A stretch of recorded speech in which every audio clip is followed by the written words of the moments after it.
I had several slips that I rented, parked the boat there, and I or somebody would spend the night and watch the boat. If nobody bothered the boat, then the next day, my tow truck would show up with a work order and a trailer, load the boat on the trailer, and he would take it to the warehouse. The boat would go in there, because I owned the warehouse, the warehouse, the warehouse, the warehouse. I didn't have to worry about anybody seeing me because I owned it all.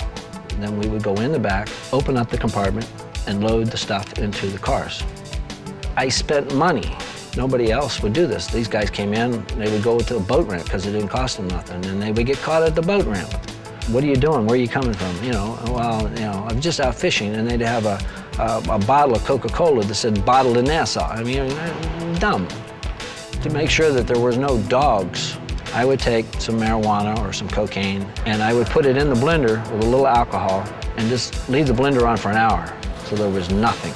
I would wear out blenders doing this. And then I would mix it with a little bit of kerosene and put it in one of those spray, like weed bottles or bug bottles.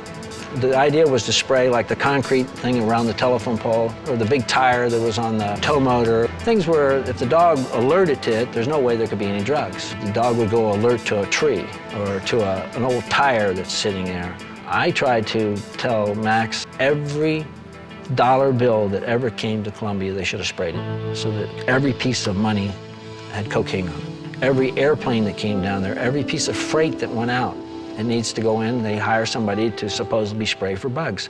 So everything that came out of Colombia would alert, and that would be the end of the dogs.